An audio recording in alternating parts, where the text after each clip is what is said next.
Assalamualaikum warahmatullahi wabarakatuh.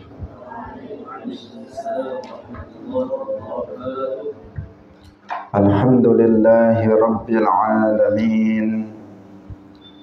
Lahun ni'matu wa lahul fadlu wa lahul thana'ul hasan. Wa salawatullahil barrir rahim wal malaikatil muqarrabin ala sayyidina wa maulana Muhammadin wa ala alihi wa ashabihi tayyibin tahirin. Allahumma la sahla illa ma ja'altahu sahla wa anta taj'alul hazna idza syi'ta sahla. Allahumma arzuqna al-ikhlasa fi niyyati wal qawli wal amal. Wa ba'du. Ila Nabiyil Mustafa sallallahu alaihi wasallam wa ikhwanihi minal anbiya'i wal mursalin wa syuhada'i was salihin, khususan ila sultanil awliya Syekh Abdul Qadir Al-Jilani wa Syekh Ahmad Ar-Rifai wa Syekh Baha'iddin Naqsyabandi wa Syekh Abdullah Al-Harari wa ila arwahi muassisi Jam'iyyati Nahdlatul Ulama Syekh Muhammad Hashim Ash'ari wa Syekh Bisri Sansuri wa Syekh Abdul Wahab Hasbuh wa ila arwahi jami'i ahli al-qubur minal muslimin wal muslimat. Al-Fatihah. A'udzu billahi minasy syaithanir rajim. Bismillahirrahmanirrahim. Alhamdulillahi rabbil alamin. Ar-Rahmanir Rahim. Maliki yaumiddin.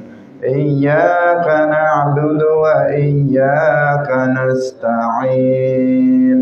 Ihdinas siratal mustaqim.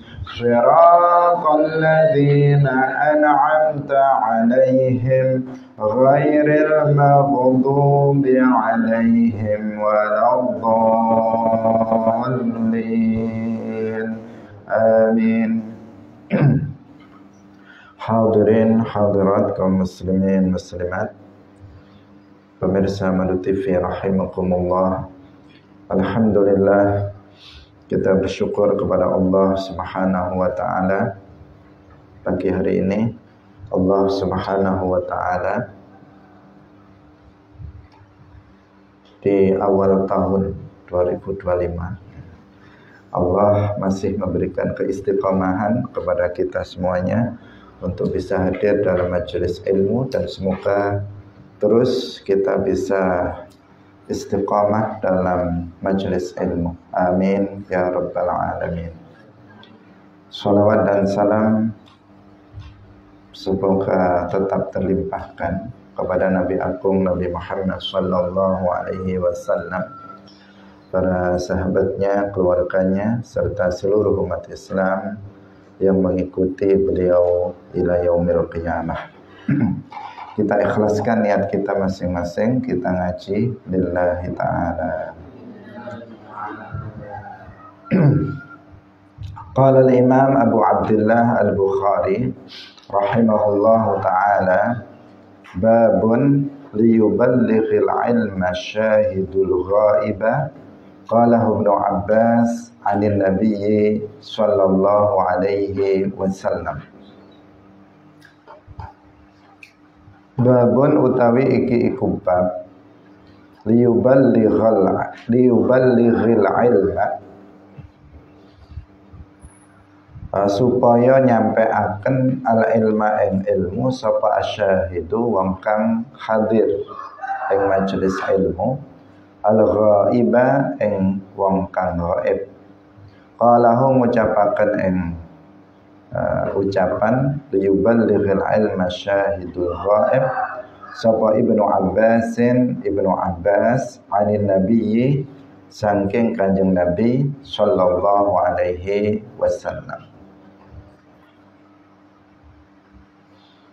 Bab menjelaskan agar orang yang hadir dalam majelis ilmu itu menyampaikan ilmu yang didengarnya kepada orang yang gaib dalam majelis ilmu. Tentang masalah ini sudah ada penjelasan sebelumnya pada bab 9, yaitu babu qaulin nabi rubba muballighin aw'a min sami'in, yang menjelaskan hal yang sama, bahwa salah satu adab atau etika seorang thalibul ilm, seorang santri, itu adalah menyampaikan apa yang dia dengar dari guru tentang ilmu-ilmu agama kepada mereka yang tidak hadir dalam majelis ilmu. Karena selalu saja ada dalam setiap majelis itu orang yang berhalangan untuk hadir dalam majelis ilmu. Sebagian mungkin sakit, mungkin dalam safar, dalam bepergian, atau mungkin ada hajah yang tidak bisa dia tinggalkan sehingga dia secara terpaksa itu tidak hadir dalam majelis ilmu. Meskipun banyak juga diantaranya yang secara sengaja tidak hadir dalam majelis ilmu. Jadi adabnya adalah hendaknya yang hadir dalam majelis ilmu itu untuk menyampaikan ilmu yang sudah didengarkannya kepada mereka yang gaib, kepada mereka yang tidak hadir. Semestinya yang gaib itu yang proaktif, semestinya yang proaktif untuk menambal, untuk bertanya tentang sesuatu yang dia tidak hadir, yang belum dia dengar karena ketidakhadirannya dalam majelis ilmu. Dia yang mengatakan apa tadi yang dijelaskan sampai mana, tolong misalnya saya diperdengarkan apa yang kamu dengar dari guru dan seterusnya. Semestinya seperti itu. Jadi dia yang proaktif untuk meminta kepada yang hadir agar menyampaikan ilmu yang didapatnya dalam majelis yang dia tidak bisa hadir. Tetapi seandainya yang hadir itu yang aktif juga tidak masalah. Misalnya kamu tadi tidak hadir kan dalam majelis ilmu, ayo sekarang misalnya ngaji sama saya, nambal sama saya, itu juga tidak apa-apa, kan dalam rangka menjalankan apa yang diperintahkan oleh Rasulullah Shallallahu Alaihi Wasallam. Wa bihi ilaihi qala haddatsana Abdullah bin Yusuf qala haddatsani Laitsu qala haddatsani Sa'idun an Abi Shuraih annahu qala li Amr bin Sa'id. An Abi Shuraih, saking Abi Shuraih, salah seorang sahabat, Abu Shuraih Al-Khuzai. Ini salah satu sahabat Nabi. Annahu saat temannya Abu Shuraih iku qala was ngucap sapa Abu Shuraih li Amr ibn Sa'id maring Amr ibn Sa'id. Wa huwa lan utai Amr ibn Sa'id iku ya ba'atsu ngirim sapa Amr ibn Sa'id al-bu'utsa ing pira-pira tentara ila Makkah maring Makkah. E'zan ngucap sapa Abu Shuraih e'zan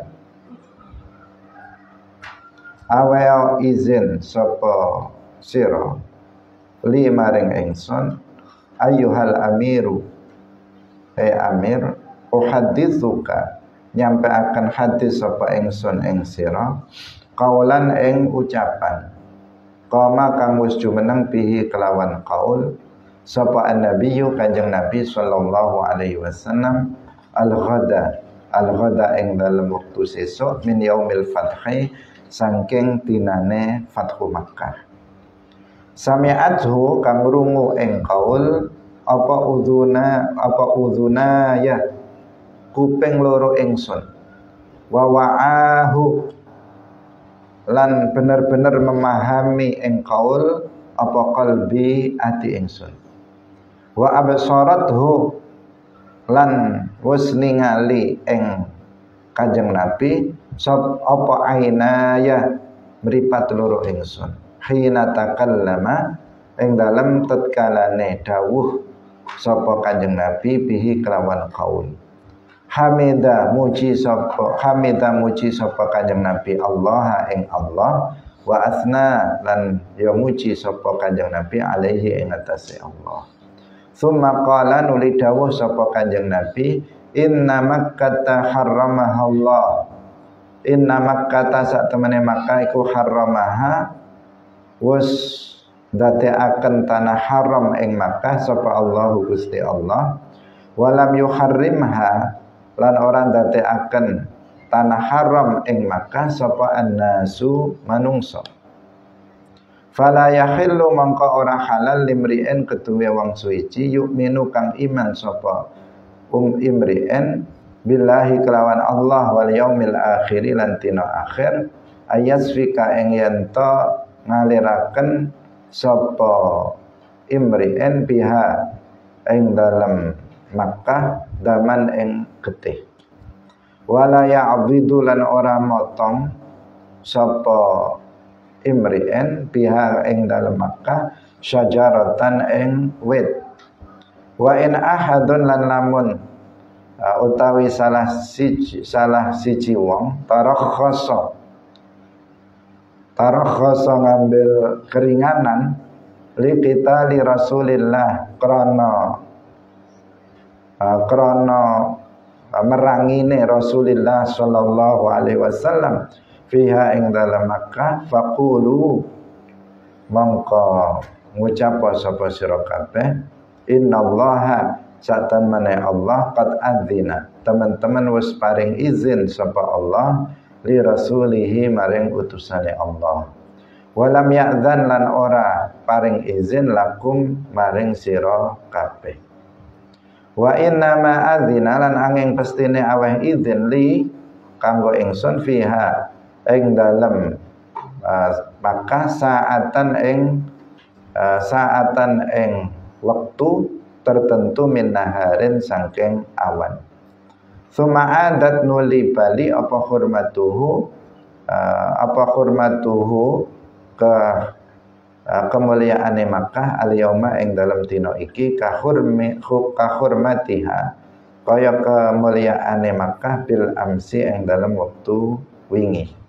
Wal yuballigh lan becik nyampeaken sapa asyahidu wong kang hadir al-ghaiba ing wong kang ghaib. Faqila mangko den ucapaken li Abi Syuraihin maring Abi Syuraih. Maqala Amrun qala li Abi Syuraihin ma ing perkara qala kang ucap sapa Amrun Amr. Qala ngucap sapa Amr ibn Sa'id ana a'lamu ana uta ingsun iku a'lamu luweh ngerti luweh paham utawa luweh weruh sapa ingsun mingka tinimbang sira ya Aba Syuraih. La yu'idzu ora nglindungi asian ing wong kang maksiat. Wala farron lan ora ing wong kang melayu bidamen kelawan getih. Wala farron lan wong kang melayu bi kharbatin kelawan nyolong. Hadirin rahimakumullah. Jadi dari sisi bab itu ada kesamaan dengan bab yang ke-9, tetapi tentu berbeda. Nah, stressingnya, fokusnya itu berbeda. Tetapi hadis yang kedua dalam bab ini nanti itu pengulangan dari hadis yang disebutkan pada bab yang ke-9, babu qaulin Nabi rubba muballighin aw amin sami'. Kalau pada bab 9 itu fokusnya adalah pada bahwa pemahaman seseorang dalam memahami hadis-hadis Nabi atau nusus syar'iyah secara umum itu tidak sama. Nah, sebagian ada yang lebih bisa memahami dibandingkan dengan orang yang lain. Sebagian meskipun dia itu orang kedua, orang kedua dalam tingkatan periwayatan hadis, tetapi dia lebih bisa memahami dari orang pertama yang meriwayatkan hadis. Ada yang seperti itu. Jadi yang ke-9 itu adalah fokusnya pada hal itu, bukan pada hal penyampaiannya. Dalam hal anjuran untuk menyampaikan ilmu agama yang didapat oleh orang yang hadir kepada mereka yang tidak hadir. Tetapi fokusnya pada bahwa orang yang menerima atau sampai kepadanya hadis, yang menerima hadis itu dari sisi pemahamannya bertingkat-tingkat. Ada orang yang hanya sekedar bisa meriwayatkan apa yang dia dengar dari Nabi, lalu disampaikan begitu saja tanpa memahami isi dari hadis itu. Dia menyampaikan apa adanya, apa yang dia dengar, apa yang dia dapat, dia sampaikan apa adanya tanpa memahami isinya, atau dia memahaminya tetapi tidak secara mendalam. Ada sebagian orang yang dia mendengar hadis sekaligus dia juga bisa memahaminya secara mendalam isi dari hadis itu. Bahkan dia mampu untuk berijtihad, untuk istimbat al-ahkam dari hadis yang diterimanya itu. Sehingga dari sini kemudian dipahami bahwa umat Islam itu ada dua kelompok. Yang pertama kelompok mujtahidin, yang kedua kelompok muqallidin. Nah, kelompok mereka orang-orang yang memiliki kemampuan menggali hukum dari Al-Quran dan hadis yang disebut dengan kelompok mujtahid, seperti Imam Syafi'i, Imam Ahmad, Imam Malik, Imam Abu Hanifah, misalnya para sahabat, sebagian para sahabat Abu Bakar, Umar, Utsman, Ali, dan masih banyak lagi. Mereka yang memiliki kemampuan memahami Al-Quran dan hadis secara langsung. Kemudian ada mereka yang muqallid, mereka yang hanya taklid terhadap pemahaman dari para mujtahid. Seperti umumnya kita, kebanyakan umat Islam itu muqallid. Mereka taklid terhadap apa yang dipahami oleh para mujtahid. Nah, meskipun sama-sama mendengar hadis, tetapi dari sisi pemahamannya itu nggak sama. Ada yang paham, ada yang nggak paham. Ada yang pahamnya sekilas, ada yang pahamnya mendalam. Ada yang mendalam, ada yang mendalam sekali, dan seterusnya. Nah, sehingga sebagian orang dari satu hadis pendek saja dia bisa memahami banyak hal. Tapi ada yang dari hadis yang panjang hanya memahami satu hal misalnya. Nah, itu karena Allah memang menjadikan manusia itu seperti itu. Dan itu nggak bisa disangkal. Kita saja di sini beda-beda pemahamannya. Kalau misalnya setelah ngaji seperti ini kemudian saya tanya, ada yang bisa, ada yang nggak bisa. Kenapa? Ya Allah menjadikan manusia itu otaknya beda-beda, pemahamannya juga beda-beda, akalnya juga beda-beda. Ada yang cerdas, ada yang nggak cerdas. Ada yang hatinya bersih, ada yang tidak bersih, sehingga berpengaruh kepada pemahaman apa yang dia dengar. Nah, itu yang bab 9, itu kaitannya dengan itu. Kalau yang sekarang itu kaitannya dengan anjuran dari Rasulullah Shallallahu Alaihi Wasallam agar kita menyampaikan apa yang kita dapat dalam majelis ilmu itu kepada orang lain, kepada orang yang tidak hadir. Orang lain yang dimaksud di sini yang nggak hadir. Biasanya dia aktif, apalagi yang biasanya aktif. Hari ini dia sakit, nggak bisa ngaji. Nah, datangi dia, kemudian ketika sudah sehat datangi, kamu dulu nggak ikut ngaji ini. Ini saya sampaikan kepada kamu, misalnya. Kita akan mendapatkan pahala karena menyampaikan ilmu kepada orang yang ghaib dalam dalam pengajian. Sebagian ada yang sengaja gaib, ini yang bermasalah. Nanti kita suruh nambal dia juga nggak mau itu. Hadir saja nggak mau, apalagi kemudian nambal yang dia tertinggal. Hadirin rahimakumullah. Karena memang himmahnya seseorang dalam belajar juga berbeda-beda. Maka beruntunglah, sungguh sangat beruntung mereka yang memiliki himmah yang tinggi dalam belajar ilmu agama. Allah memberikan anugerah kepada dia untuk cinta ilmu dan cinta majelis ilmu. Ini orang yang sangat beruntung. Hatinya selalu terkait dengan majelis ilmu. Kalau nggak hadir dalam majelis ilmu rasanya gimana gitu. Ada sesuatu yang hilang. Tadi pagi saya nggak hadir dalam majelis ilmu. Dia merasa susah, sedih, resah. Orang yang kayak begini luar biasa. Tanda-tanda orang baik, tanda-tanda orang yang dikehendaki kebaikan oleh Allah Subhanahu wa ta'ala. Karena hadis Nabi, "May yuridillahu bihi khairan yufaqihu fid din." Syekh Abdullah mengatakan salah satu tanda keberuntungan bagi seseorang apabila dia selalu ingin menambah ilmu, ingin nambah. Itu tanda kebaikan. Kalau seseorang misalnya nggak ada dalam majelis ilmu, kemudian dia biasa-biasa saja, santai-santai saja, tidak merasa getun atau menyesal karena nggak hadir dalam majelis ilmu.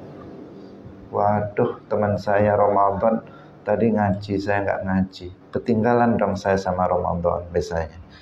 Itu kalau orang seperti itu ada tanda kebaikan bagi dia. Saya nambahlah biar nggak ketinggalan. Waduh, teman saya yang itu tadi hadir, saya sakit nggak bisa hadir. Kemudian dia menyesal meskipun dalam kondisi dia memang uzur untuk tidak hadir dalam majelis ilmu. Semoga kita termasuk orang yang dikehendaki kebaikan oleh Allah, yang tandanya adalah cinta ilmu dan cinta majelis ilmu, sehingga berusaha tidak melewatkan majelis ilmu yang ada. Hadis diriwayatkan oleh Abu Shuraih. Jadi ada sebuah kisah, bagaimana Abu Shuraih berusaha menyampaikan kepada orang lain tentang apa yang beliau dengar dari Rasulullah Shallallahu Alaihi Wasallam. Abu Shuraih Al-Khuzai ini termasuk sahabat Nabi. Kita juga sering sebelumnya menyebut hadis yang diriwayatkan dari Abu Shuraih radhiyallahu anhu. Annahu qala li Amr bin Sa'id. Beliau berkata kepada Amr bin Sa'id. Siapa Amr bin Sa'id? Amr bin Sa'id itu seorang gubernur. Kalau sekarang istilahnya gubernur, wali ya. Wali atau gubernur yang ada di Al-Madinah Al-Munawwarah. Gubernur dari Yazid bin Muawiyah. Kita tahu Yazid bin Muawiyah putra dari Muawiyah bin Abi Sufyan dari Bani Umayyah. Itu terkenal dengan kepemimpinannya yang zalim. Banyak melakukan kezaliman terhadap umat Islam. Memiliki gubernur namanya Amr bin Sa'id yang bertugas di Al-Madinah Al-Munawwarah. Karena kalau Yazid pemerintahan Daulah Umayyah itu ada di Damaskus di Suriah, sekarang ada di Suriah. Itu pusat pemerintahannya. Sedangkan di Madinah itu ada gubernurnya yang ketika itu namanya Amr bin Sa'id. Orang ini sama zalimnya dengan khalifahnya Yazid bin Muawiyah. Jadi Amr bin Sa'id ini orang yang zalim. Nah, suatu ketika Amr bin Sa'id wa huwa yab'atsul bu'utsa ila Makkah. Dia mengirimkan tentara ke Makkah. Untuk apa? untuk mau memerangi Abdullah bin Zubair. Abdullah ibnu Zubair ingin membunuh, memerangi Abdullah ibn Az-Zubair. Jadi ada Az-Zubair bin Al-Awwam, ada Abdullah ibn Az-Zubair, putranya. Kalau Az-Zubair bin Al-Awwam itu yang beliau minal asyarah al-mubasysyirin bil jannah, yang beliau dalam perang Jamal, beliau bersama tentara yang memerangi Sayyidina Ali, tetapi beliau kemudian terbunuh dalam kondisi sudah bertaubat. Sudah bertaubat, dan beliau memang orang yang soleh, bahkan min kibaris sahabah, termasuk pembesar para sahabat yang dikabarkan akan masuk ke dalam surga. Ini putranya Abdullah ibn Az-Zubair. Beliau tidak mau membaiat Yazid bin Muawiyah. Jadi Abdullah ibn Zubair ini tidak mau untuk membaiat Yazid bin Muawiyah sebagai khalifah.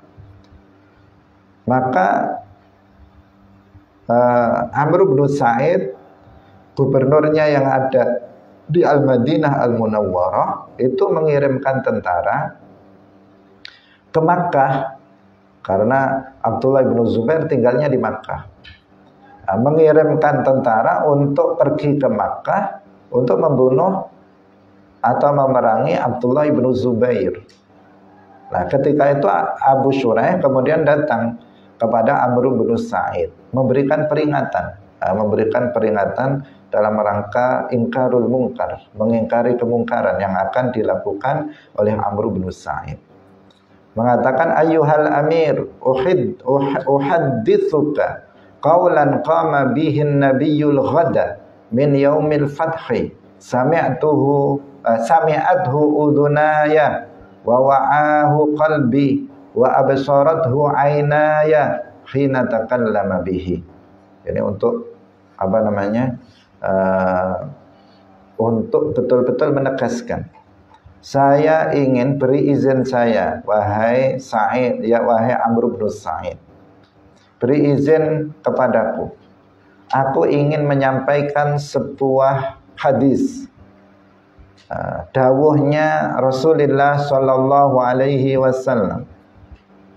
Dawuh Nabi ini, hadis Nabi ini disampaikan oleh Rasulullah sallallahu alaihi wasallam satu hari dari Yaumul Fatah, Fathu Makkah. Kemudian besoknya, hari ini misalnya Fathu Makkah, besoknya ini disampaikan oleh Rasulullah sallallahu alaihi wasallam. Dua telingaku ini itu langsung mendengarnya. Ini untuk memperkuat bahwa siapa, Abu Shuraih ini benar-benar mendengarnya dari Nabi, enggak ragu sama sekali. Dua telingaku ini sami'athu, dia mendengar langsung dari Nabi. Wa wa'ahu qalbi, dan hatiku ini menghafalnya dan memahaminya dengan betul apa yang disampaikan oleh Nabi. Wa absarathu aynaya, dan mataku ini, dua mataku ini melihat Nabi. Bukan hanya dari seseorang. Artinya Abu Shuraih mendengarnya tidak melalui perantara orang, tetapi beliau mendengarnya langsung dari Rasulullah. Beliau menggambarkannya, kedua mataku ini langsung melihat Nabi yang mengatakan itu, yang menyampaikan hadis itu. Tidak melalui orang, karena sebagian kita kan mendengar hadis atau mendengar sebuah pelajaran misalnya tidak langsung dari guru tapi dari teman misalnya. Ini enggak, beliau mendengar langsung dari Rasulullah sallallahu alaihi wasallam. Beliau menggambarkannya, dua telingaku ini mendengar langsung, hatiku saya hafalkan, saya pahami. Kemudian ketika Nabi mengucapkannya itu, saya melihat dengan dua mata kepala saya sendiri, Nabi yang mengatakan itu. Beliau mengatakan Nabi membaca hamdalah, kemudian setelah itu beliau bersabda. Ini hadisnya yang disampaikan Abu Shuraih kepada siapa? Kepada Amr bin Sa'id, seorang wali bukan wali. Wali itu artinya gubernur yang ada di Al-Madinah Al-Munawwarah, yang hendak ke Makkah untuk membunuh siapa? Abdullah ibn Zubair. Nabi bersabda, "Inna Makkah harramaha Allah wa lam yuharrimhan nas." Sesungguhnya Makkah itu dijadikan menjadi tanah haram itu oleh Allah, bukan dijadikan sebagai tanah haram oleh manusia. Jadi tanah haram itu kan ada dua, yaitu Makkah dan Al-Madinah Al-Munawwarah. Kalau Makkah ini yang menjadikannya sebagai tanah haram itu adalah Allah. Kalau Al-Madinah Al-Munawwarah itu Rasulullah Shallallahu Alaihi Wasallam. Sesungguhnya Makkah itu dijadikan sebagai tanah haram oleh Allah. Tanah haram itu tanah yang mulia, yang di situ berlaku hukum-hukum tertentu yang tidak berlaku pada pada tanah-tanah yang lain, pada daerah-daerah yang lain. Fala yahillu limri'in yu'minu billahi wal yaumil akhir, maka tidak halal bagi seseorang yang beriman kepada Allah dan hari akhir ayasfika biha dima'an, untuk membunuh seseorang. Enggak boleh mengalirkan darah, artinya membunuh seorang muslim di tanah haram di Makkah. Wala ya'dhida biha syajaratan, juga tidak boleh bagi seseorang yang beriman untuk memotong pohon yang ada di tanah Makkah. Fa'in ahadun tarakhasa, jika ada salah seorang yang membuat keringanan dengan alasan liqital, ini harus diwaspadai. Maknanya di sini sabab liqital, alasannya itu karena memeranginya Rasulullah Shallallahu Alaihi Wasallam di tanah Makkah. Karena Nabi melakukan Fathu Makkah, beliau memerangi orang-orang kafir pada waktu Fathu Makkah itu. Alasannya itu dibuat itu. Kemudian orang membunuh seorang muslim di tanah Makkah, alasannya apa yang dilakukan oleh Rasulullah dalam Fathu Makkah. Faqulu, maka katakanlah kepada mereka, innallaha qad adzina li rasulihi, sesungguhnya Allah telah memberikan izin kepada Rasulnya. Walam ya'dzan lakum, dan Allah tidak memberikan izin kepada kalian. Wa inna ma adzina li fiha sa'atan min nahar, dan sesungguhnya Allah memberikan izin kepadaku di tanah Makkah, itu di tanah Makkah untuk berperang itu sa'atan min nahar, hanya beberapa saat, beberapa waktu dari siang di hari itu, di hari Fathu Makkah, yaitu mulai dari terbitnya matahari sampai waktu asar saja. Sebagian ulama menjelaskan sa'atan di situ artinya min tulu'i syamsi ilal asr, mulai dari terbitnya matahari sampai waktu asar. Itu izin khusus untuk Nabi, bukan untuk selain Nabi, untuk melakukan perang di Makkah, yaitu pada waktu Fathu Makkah. Itu izin hanya diberikan kepada Nabi, tidak kepada selainnya. Tsumma adat hurmatuha, masih dawuhnya Nabi, kemudian keharamannya itu kembali lagi pada hari itu, yakni pada Yaumul Fathi setelah asar kembali lagi. Kahurmatiha bil amas, seperti keharamannya pada hari sebelumnya, hari kemarin, kembali lagi. Hanya satu hari pun tidak sempurna.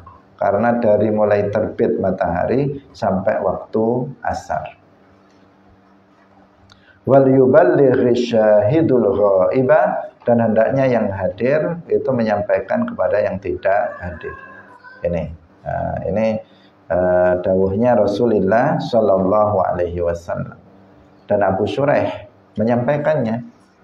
Nabi memerintahkannya, kemudian Abu Shuraih melaksanakan apa yang diperintahkan oleh Nabi itu, yang dalam konteks ini beliau menyampaikannya kepada Amr bin Sa'id, yang dia mau melakukan sebuah kesalahan dengan memerangi Abdullah bin Zubair yang ada di Makkah. Alasannya apa? Bisa jadi alasannya itu adalah karena Nabi sudah mewanti-wanti. Alasannya Nabi melakukan Fathu Makkah. Itu berarti misalnya boleh Makkah membunuh di tanah Makkah. Nabi sudah memberikan jawaban, memberikan antisipasi jawaban seandainya ada orang yang beralasan dengan alasan itu. Apa jawabannya? Nabi suruh menjelaskan. Nabi memerintahkan kepada para sahabat, kalau ada orang beralasan seperti itu, katakan kepada mereka bahwa izin untuk berperang di tanah Makkah itu hanya diberikan kepada Nabi saja, tidak kepada selain Nabi. Itu pun hanya dalam waktu nggak sampai 1 hari, yaitu dari terbitnya matahari sampai waktu asar saja. Itu yang dibolehkan. Dan Nabi sudah berhasil untuk Fathu Makkah, menaklukkan kota Makkah. Coba dilihat bagaimana reaksi dari Amr bin Sa'id, seorang yang zalim itu. Dia mengatakan, qala ana a'lamu minka ya Aba Shuraih. Jadi Amr bin Sa'id, dia ada kesombongan dalam hatinya. Dia merasa lebih hebat daripada sahabat Nabi. Dia mengatakan, ana a'lamu minka ya Aba Shuraih. Saya ini lebih tahu daripada kamu, wahai Abu Shuraih. Dia menentang siapa? Abu Shuraih. Abu Shuraih padahal sudah apa? Pertama, dia sahabat Nabi. Amr bin Sa'id bukan sahabat Nabi. Bukan sahabat Nabi, dari kalangan tabi'in, kan itu hidup pada masa Yazid bin Muawiyah. Sedangkan Abu Shuraih adalah sahabat Nabi. Dan beliau sudah menjelaskan di awal bahwa hadis yang beliau sampaikan kepada Amr bin Sa'id itu benar-benar beliau dengar sendiri dari Nabi, tidak melalui perantara orang lain.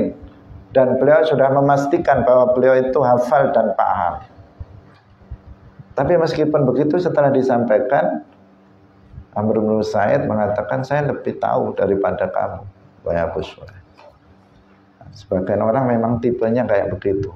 Tipe orang yang sombong, menolak kebenaran dari orang yang menyampaikannya, padahal dia tahu bahwa orang itu benar. Karena apa? Ada kiber di dalam hatinya. Bukan orang yang mutawadhi. Kita hendaknya menjadi orang yang mutawadhi, orang yang rendah hati. Rendah hati itu menerima nasihat dari siapa saja tanpa melihat apakah dia lebih kecil umurnya, apakah dia lebih sedikit ilmunya atau lebih sedikit duitnya, tidak peduli. Yang penting nasihat yang dia sampaikan itu benar, maka kita menerimanya. Itu yang semestinya. Tetapi Amr ibn Sa'id nggak kayak begitu. Dia malah mentang-mentang di hadapan sahabat Nabi Abu Shuraih, dia mengatakan, saya lebih tahu daripada kamu, wahai Abu Shuraih. La yu'idhu 'asiyan wala farran bidamin wala farran bi kharbatin. La yu'idhu 'asiyan, maksudnya Islam itu tidak melindungi orang yang bermaksiat. Yang bermaksiat di Makkah. Wala farran bidamin, dan Islam tidak melindungi orang yang lari dengan darah. Artinya orang yang membunuh harus dikisos. wala farran bi kharbatin, dan Islam juga tidak melindungi orang yang lari bi kharbatin, dengan pencurian. Artinya orang yang mencuri harus dihad meskipun di tanah Makkah. Ini namanya kalimatul haq urida bihil batil, urida bihal batil. Ucapan siapa? Amr bin Sa'id ini secara zahir tidak salah, secara zahir tidak keliru, tetapi dia menghendaki kebatilan. Dia menghendaki kebatilan. Jadi terkadang seseorang itu mengucapkan ucapan yang benar, tetapi dimaksudkan ucapan itu untuk sesuatu yang tidak benar. Kalimatu haqqin urida bihal batil. Seperti orang Khawarij.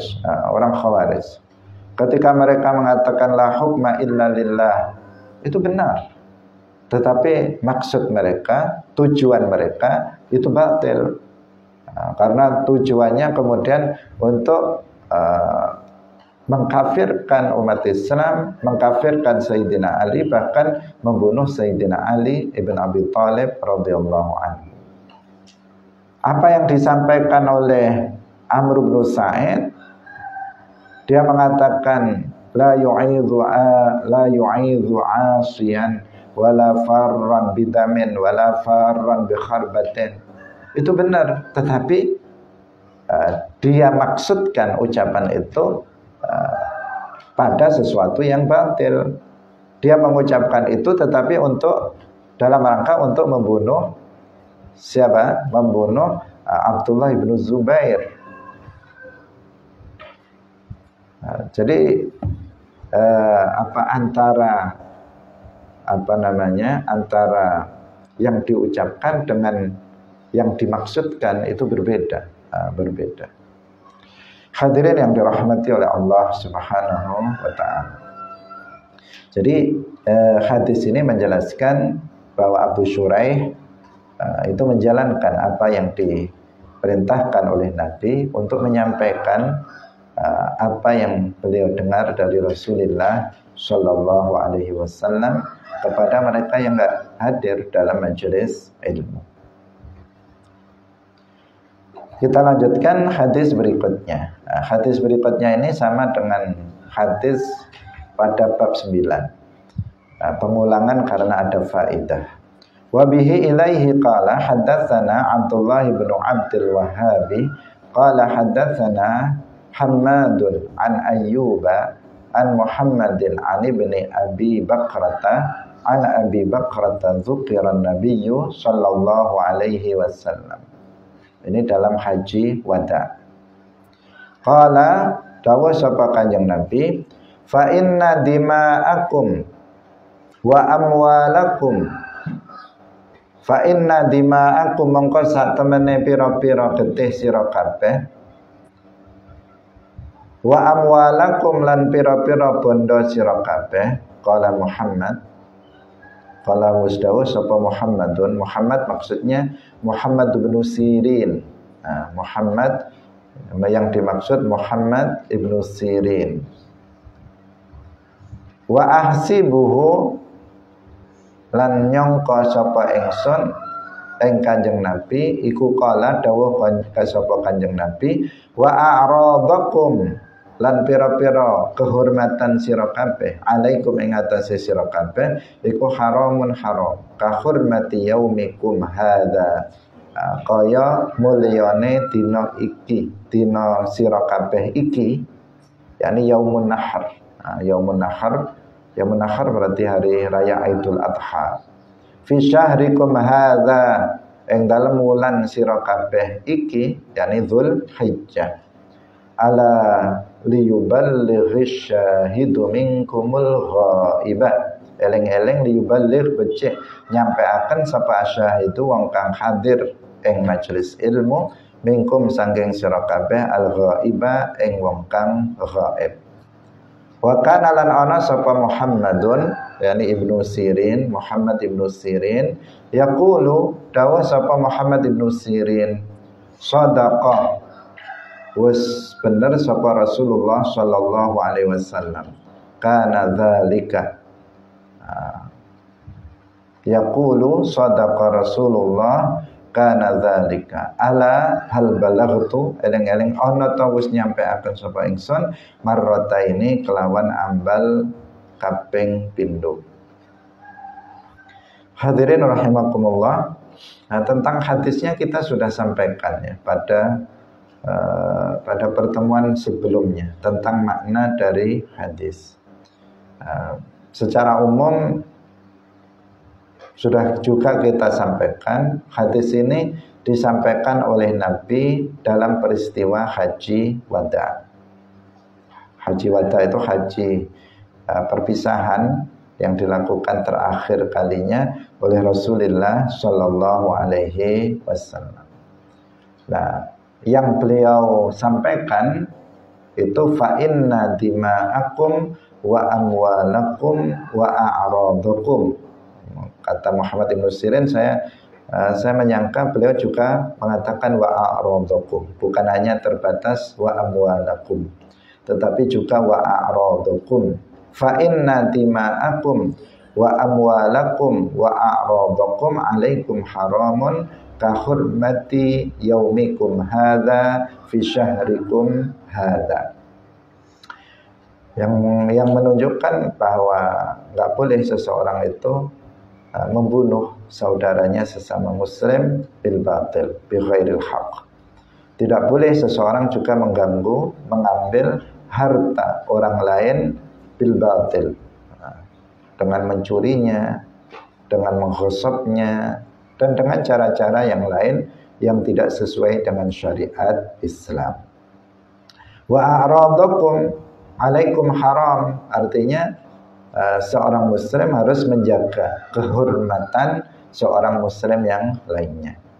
Tidak boleh menghinanya, tidak boleh mencacinya, tidak boleh untuk melaknatnya, tidak boleh untuk menghibahnya, tidak boleh untuk mencari-cari aibnya, tidak boleh untuk menyebarluaskan aibnya, dan seterusnya. Tidak boleh untuk menuduhnya berzina tanpa saksi yang mencukupi, dan seterusnya. Itu namanya apa? Menjaga kehormatan seorang muslim. Menjaga kehormatan seorang muslim. Wajib hukumnya menjaga kehormatan seorang muslim. Kahormati yaumikum hadza, seperti kemuliaan harimu ini, yakni hari raya Idul Adha, Yaumun Nahar, fi syahrikum hadza, di bulan kalian ini, yakni bulan Dzulhijjah. Ala, kemudian Nabi mengatakan ala liyuballighi syahidu minkumul ghaib. Yang hadir mohon disampaikan kepada yang enggak hadir. Dan kemudian Muhammad Ibn Sirin mengatakan ala hal balaghtu, apakah aku sudah menyampaikannya kepada kalian, untuk memastikan bahwa beliau telah mengamalkan apa yang beliau atau yang diperintahkan oleh Nabi agar menyampaikan apa yang didengar kepada mereka yang ghaib. Hadirin rahimakumullah, kita baca bab saja, babnya saja, nanti hadisnya besok kita baca. Masih ada sedikit waktu. Babu ismi man kadzdzaba 'alan nabiyyi sallallahu alaihi wasallam. Bab menjelaskan tentang dosanya orang yang berdusta atas nama Nabi sallallahu alaihi wasallam, bahwa itu tergolong sebagai dosa besar, minal kabair, tergolong sebagai dosa besar adalah apabila seseorang berbohong atas nama Nabi. Dia mengucapkan sebuah ucapan yang bukan perkataan Nabi, tetapi dia mengatakan qala Rasulullah, Rasulullah telah bersabda. Itu namanya apa? Berdusta atas nama Nabi. Membuat hadis maudhu', membuat hadis yang palsu. Sebuah ucapan bukan berasal dari Nabi dan dia tahu, tetapi dia menisbatkannya kepada Rasulullah Shallallahu Alaihi Wasallam. Ini kita sampaikan hari ini karena bertepatan hari ini 1 Rajab juga. Hari ini 1 Rajab. Selain 1 Januari juga 1 Rajab. Ketika menghadapi, meskipun agak terlambat karena biasanya beredarnya kemarin-kemarin. Ketika menghadapi 1 Rajab, itu biasanya menyebar hadis-hadis yang palsu. Haram kita menyampaikan hadis palsu tanpa menjelaskan bahwa hadis itu adalah hadis yang palsu, hadis yang maudhu. Harus diwaspadai. Ada banyak yang beredar. Di antaranya mengatakan yang maknanya barang siapa yang memberitahukan kepada orang lain tentang datangnya 1 Rajab, maka dia akan dijaga dari api neraka. Dia nggak akan masuk neraka. Jadi kalau sekedar seseorang menyampaikan, misalnya, Mbak, besok 1 Rajab, menyampaikan gitu saja, katanya itu dia dibebaskan dari api neraka. Ini hadis yang palsu. Kenapa? Dari sisi cirinya, gimana seseorang hanya sekedar menyampaikan besok 1 Rajab, kemudian dibebaskan dari api neraka. Untuk bebas dari api neraka itu orang harus beriman dan bertakwa. Itu baru bebas betulan dari api neraka. Harus seseorang beriman, harus menjalankan semua yang wajib, meninggalkan semua yang haram, baru dikatakan dia akan terbebas dari api neraka. Bagaimana kalau ada orang nggak pernah sholat, nggak pernah puasa, tiap hari bermaksiat, terus bilang, Mbak, besok 1 Rajab, saya beritahu kamu besok 1 Rajab, terus kemudian dia terbebas dari api neraka. Kok mudah sekali? Mudah sekali. Ciri-ciri hadis yang palsu itu amalannya ringan tetapi pahalanya melampaui pahala yang wajib. Melakukan amalan yang kecil tetapi pahalanya melampaui pahala amalan yang wajib. Itu ciri-ciri kalau hadis itu palsu. Ini ada. Ada juga hadis terkait dengan Rajab, dia dikatakan itu palsu. Man yubarik linnasi bihadza syahr yuharrimuhullahu 'alan nar. Barang siapa yang mengucapkan selamat kepada orang lain dengan bulan ini, yaitu bulan Rajab, maka Allah mengharamkan padanya neraka. Tentunya dia tidak akan masuk ke dalam neraka. Ini juga palsu. Jadi bahwa Rajab itu bulan mulia, iya, ya. Bahwa Rajab itu bulan mulia itu benar, karena Rajab itu minal ashhur al-hurum, termasuk bulan-bulan haram. Bulan haram yang 4, di antaranya Rajab, yaitu Dzulqa'dah, Dzulhijjah, Muharram, Rajab. Jadi yang 3 itu berurutan, Dzulqa'dah, Dzulhijjah, Muharram. Yang 1 terpisah, yaitu Rajab. Ini namanya bulan-bulan haram, bulan yang dimuliakan oleh Allah. Dan di bulan haram kita disunnahkan untuk berpuasa. Itu sudah cukup untuk menjelaskan bahwa bulan Rajab itu bulan mulia. Nggak usah buat-buat hadis lain yang itu palsu, yang itu nggak benar dari Nabi, dalam rangka untuk menjelaskan fadilah bulan Rajab. Syariat Islam, Nabi tidak perlu kebohongan. Untuk mendorong orang lain beramal soleh, tidak perlu kebohongan. Untuk memotivasi orang lain beramal kebaikan, tidak perlu kebohongan. Cukup dengan apa yang ada.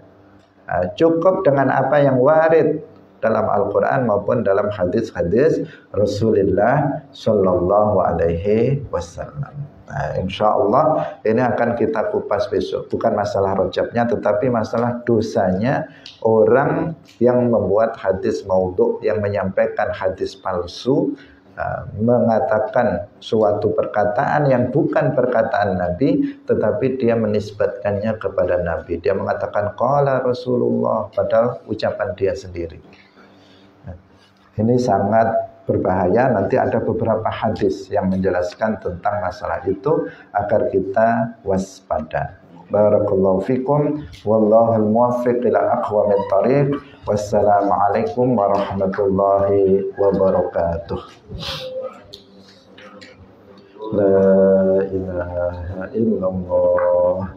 Allahumma salli ala sayyidina Muhammad wa ala alihi wa sahbihi wa sallim. Rabbi ghfirli wa liwalidayya wa lil mu'minina wal mu'minat. Banyak yang enggak ada.